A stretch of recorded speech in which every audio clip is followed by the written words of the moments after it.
أعوذ بالله من الشيطان الرجيم.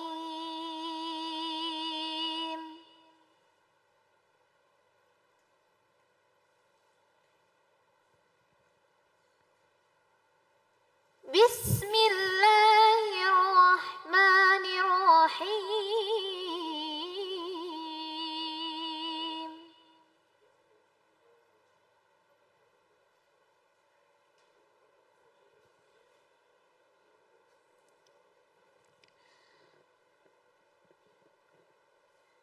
ومن آياته أن خلق لكم من أنفسكم أزواجا لتسكنوا إليها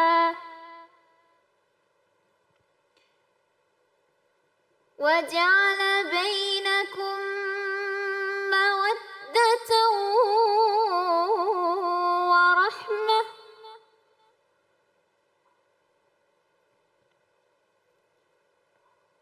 إن في ذلك لآيات لقوم يتفكرون.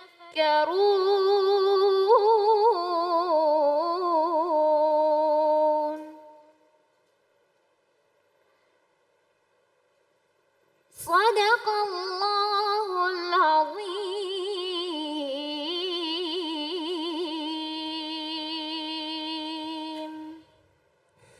Maha benar Allah dengan segala firman-Nya. Masya Allah, terima kasih Kayla.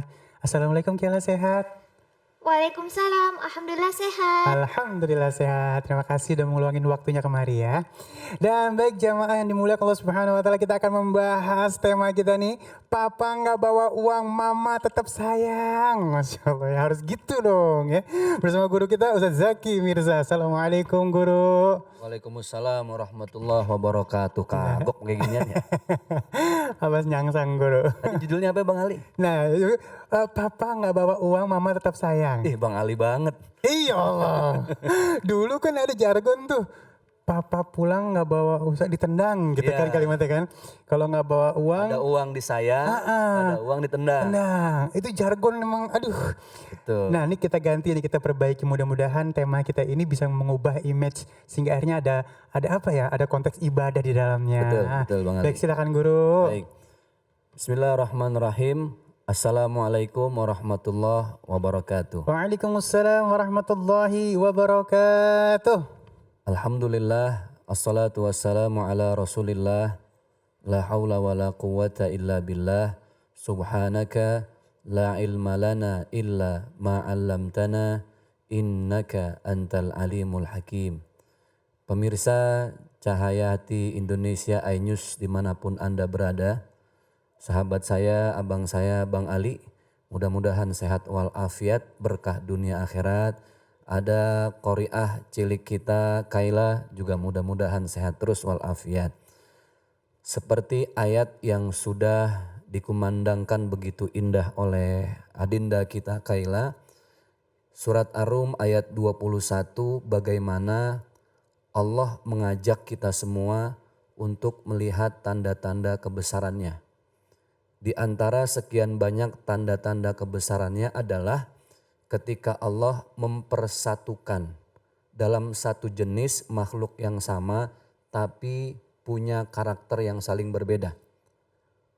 Wa min ayatihi an khalaqalakum min anfusikum azwaja. Laki-laki dan perempuan dijadikan berpasang-pasangan. Tujuannya satu. Kenapa Allah menyatukan laki-laki dan perempuan? Litaskunu ilaiha. Supaya si laki-laki ini ketika punya istri dia nggak rungsing, nggak gusar, nggak andilau antara dilema dan galau. Stres aja bawaannya, punya istri tenang. Si perempuan pun sama, ketika sudah punya suami ada pundak untuk bersandar.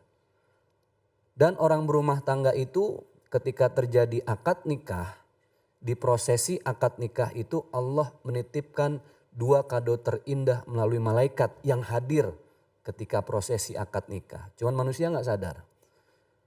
Dua kado tersebut adalah wa ja'ala bainakum mawaddah warahmah. Mawaddah artinya cinta, rahmah artinya kasih sayang.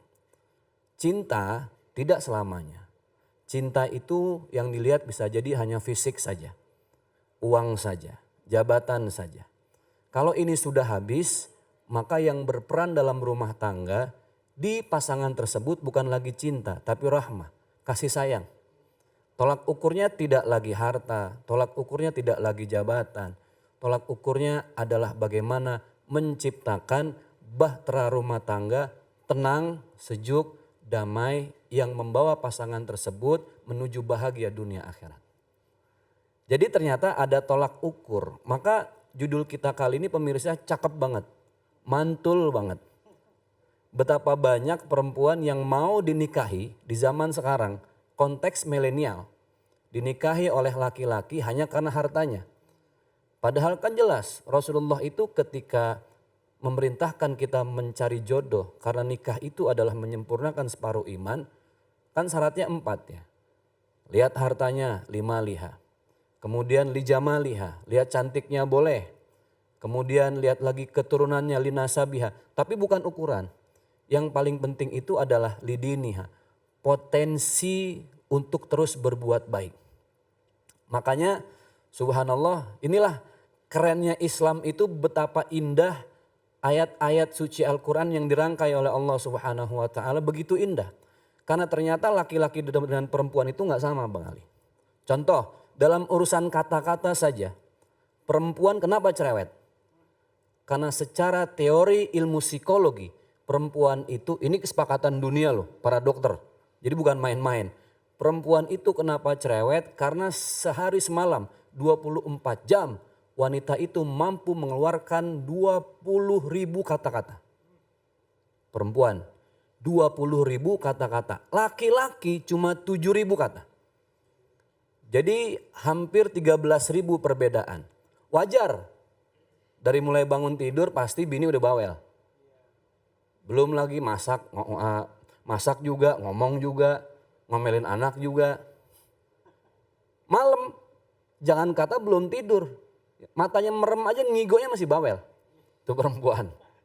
Wajar, maka kita sebagai laki-laki memaklumi. Nah itulah kenapa konsep berumah tangga itu yang harus dibenahi adalah tujuannya dulu. Kalau tujuannya itu rumah tangga yang sakinah mawaddah warahmah diukur dari rumah 5 lantai. Mobil harus mewah, ada kolam berenangnya, maka nggak akan ada habisnya tuh. Rumah tangga seakan-akan belum sukses kalau belum seperti yang dia mau di awal. Tujuan berumah tangga itu kan jelas, litas kunu ilaiha, supaya tenang, supaya berkah dunia akhirat. Ini yang susah. Kita kalau setiap sholat baca surat Al-Fatihah. Ada orang sholat nggak baca doa iftitah, hukumnya sunnah, masih sah sholatnya. Atau kita ketika sholat tidak baca surat yang kedua. Kita nggak baca surat Al-Fil, nggak baca surat At-Takatsur atau surat-surat lainnya di luar surat Al-Fatihah. Maka masih sah sholatnya. Tapi ketika ada orang sholat tidak membaca Al-Fatihah, jumhurul ulama, semua ulama sepakat maka sholatnya tidak sah. Di dalam Al-Fatihah ada ayat yang kita baca dan kita hafal. Iyyaka na'budu wa iyyaka nasta'in. Ya Allah, hanya Engkau yang kami sembah dan hanya kepada Engkau kami mohon pertolongan. Di saat ada masalah apapun. Termasuk masalah rumah tangga. Jadi sebenarnya mau ada uang kek, mau enggak kek, kewajiban suami sebagai imam itu apa? Ngajakin istri untuk tetap nyembah Allah. Jangan berpaling dari Allah. Jadi jangan sampai ada konsep ketika uang banyak ibadah rajin. Tahajud 60 rakaat, kenapa? Aman, rekening penuh. Tapi ketika nggak ada rekening ya Allah zuhur sampai lupa cuma 2 rakaat ya subuh. Ini kan pengaruh. Jadi ternyata itu semua diukur dari harta padahal tidak. Jadi sebagai imam seorang suami ini mengajarkan bahwa harta yang dicari baik oleh suami atau ada istri yang bekerja tujuannya satu. Lillahi rabbil alamin. Hanya untuk Allah. Makanya iyyaka na'budu wa iyyaka nasta'in ini betul. Ketika ada masalah minta pertolongannya sama siapa? Sama Allah. Istri pun sama, suami pulang gak bawa apa-apa. Tetap dia harus istiqomah. Maka ayat berikutnya adalah ihdinas siratal mustaqim. Kita menyembah Allah, kita mohon ampun, mohon pertolongan hanya kepada Allah, harus dengan istiqamah, ihdinas siratal mustaqim. Ya Allah, tunjukkan kepada kami jalan yang lurus. Mau apapun yang terjadi tujuannya Allah. Berapa banyak kita lihat orang rumah tangga, suami istri tinggal di emperan. Dia mengutin barang bekas di gerobak, nggak punya rumah, tunawisma. Tapi subhanallah nyempetin sholat berjamaah di trotoar jalan. Ini ada orang yang 5 lantai suami istri, nggak nyempetin sholat berjamaah. Jadi tujuannya satu, kalau tidak mau diganggu berumah tangga dengan uang, dengan harta sebagai tujuan, kembalikan semua hanya kepada Allah Subhanahu wa Ta'ala. Jadi ibu tetap sabar, karena bagaimanapun suami tidak dalam keadaan ekonomi yang baik, apalagi lagi COVID-19 begini, tujuan kita satu, bagaimana dengan ekonomi seadanya kita tetap bisa menggapai keberkahan. Itu yang susah. Sekarang caranya gampang deh bu, bagaimana sih sabar Ustadz? Laki saya kalau pulang cuma bawa uang gocap. Tiap hari gocap aja masih dibilang kurang. Pak, no kayak yang sebelah dong, tetangga no. Kalau pulang subhanallah bawa uang 500 ribu. Sehari 500 ribu. Papa bagaimana sih? Banting tulang dong, kerja. Ini suami untung sabar, subhanallah. Abis subuh langsung dia jalan, kerjaannya ngojek bang. Kepengen pulang kayak tetangga, bawa uang 500 ribu.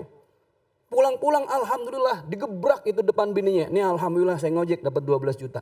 Subhanallah. Bini nanya motor mana? Gue jual kata lakinya. Kesel banget masalahnya kan. Kelar urusan bodoh amat ngojek agak gue jual aja sekalian gitu kan. Artinya apa? Tugas istri ini adalah menenangkan suami. Pulang bawa cuma gocap, alhamdulillah kata lakinya mah ini cuma gocap ya Allah buat setahun ya. Lu ilaha illallah gocap setahun. Bini yang cerdas pinter. Gocap setahun dia beliin apa? Kalender. Lah kalender berapa lama bang? Lah setahun pinter berarti kan ya. Gak tahu pinter atau geblek tuh bini. Jadi subhanallah litaskunu ilaiha mengajarkan kepada kita semua ayat tersebut apa? Suami ini tugasnya menenangkan istri. Istri tugasnya menenangkan suami. Beda karakter memang. Dari jumlah kosakata aja jumlahnya berbeda. Contoh dari cara pandang aja beda ya. Dari mata nih urusan yang kecil. Perempuan itu jarak pandangnya pendek tapi agak luas. Makanya kalau dia masak tikus lewat kelihatan. Tuh perempuan. Laki walaupun sempit jarak pandangnya tapi jauh. Makanya kalau kita sama bini nih ya mau nyampe satu gedung mah no gedung udah mau nyampe no. Bini yang mana sih? Yang mana sih? Kan gitu. Makanya kenapa dipersiapkan oleh Allah laki-laki itu matanya jarak pandangnya jauh tapi tidak luas. Makanya kalau laki-laki berburu cakep diri fokus ada kijang kemudian dia panah selesai. Sekarang perempuan ajak hutan masuk berburu mana kijang udah kagak lihat kijang berisik kabur tuh kijang. Artinya ini perbedaan-perbedaan fisik saja Allah begitu adil. Tugas perempuan adalah memberikan rasa tenang, rasa damai kepada suami. Berapapun rezeki yang suami bawa itu titipan dari Allah yang penting halalan thayyibah.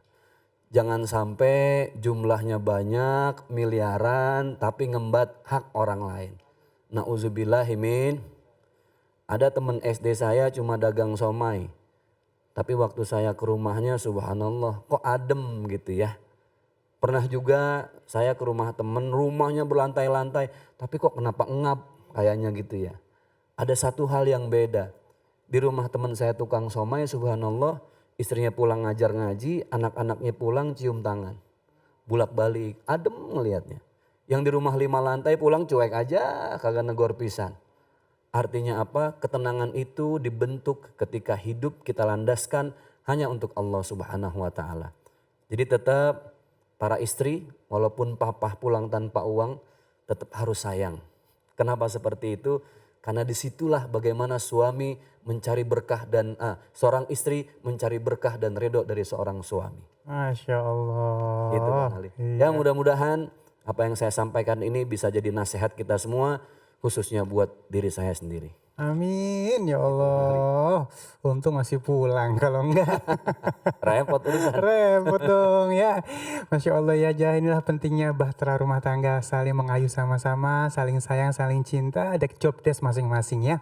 Dan baik, sesaat lagi nih insya Allah kita akan jawab semua pertanyaan yang sudah masuk lewat media sosial kita ya. Jangan kemana-mana, tetap bersama kami di Cahayati Indonesia.